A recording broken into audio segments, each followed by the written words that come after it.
इसमें कोई फील नहीं होता है क्या मानेंगे, बस आपको जो एक्स की वैल्यू मानेंगे उसके हिसाब से वाई का मान आएगा। जैसे मान लो यहाँ पे हमने कहा कि हम मान लेते हैं एक्स का मान 1 है, इसे थोड़ा हल कर लो ना, 2 1 कम 2 प्लस वाई बराबर 3, तो y बराबर 3 है, 2 1 कम 2 प्लस इधर जाके माइनस, तो y का मान कितना आएगा 1, यानी अगर हम x का मान 1 मानेंगे तो y का मान 1 आएगा। क्लियर हो रहा है।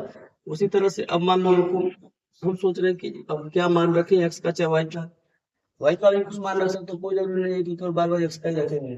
अब जैसे मान लो अगर हम यहाँ पे x का मान 2 मानेंगे, 2 दूना 4 तो माइनस में आएगा, तो अभी माइनस वाला में कर लें, चलो माइनस वाला कर लेते हैं, तो x का मान हम यहाँ 2 रख लेते हैं, तो y का मान कितना आ रहा था, यहाँ 2 दूना 4 प्लस 4 का गया तो -4, तो 3 में 4 से माइनस से -1 आ गया, मिल गया।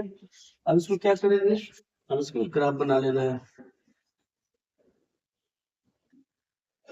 मैक्सिमम हमारा 0 तो है, 1 2 3 और क्या वही रहना चाहिए, तो 1 2 3 -1 -2 -3 -1 -3। अब हमें क्या चाहिए, पहला वाला x पे 1 और y पे 1, दोनों पॉजिटिव है, तो x पर 1 यानी यहाँ और y पे 1, यानी दोनों को आगे बढ़ाएंगे तो यहाँ पे एक पॉइंट मिलेगा ऐसे, ठीक है ना। कैसे मिलाएंगे ना समझाने के लिए, एक पॉइंट हमारा ये मिल गया। दूसरा पॉइंट क्या है, x पे 2 और y पे -1, x पे 2 तो यह है, y पे -1 है, इसको ऐसे बढ़ाओ इस तरीके से, इसको यहाँ पे, तो ये लाइन इंटरसेक्ट करेगा, समझ पा रहे हैं।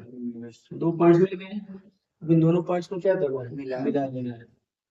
इसके लाइन इससे से मिला सकते हैं, तो ऐसे अगर करके हम इसका प्रेशर ऐसे इसको आगे तक बढ़ा सकते हैं ऐसे, और भी हमारे इस प्रश्न का सॉल्यूशन होगा।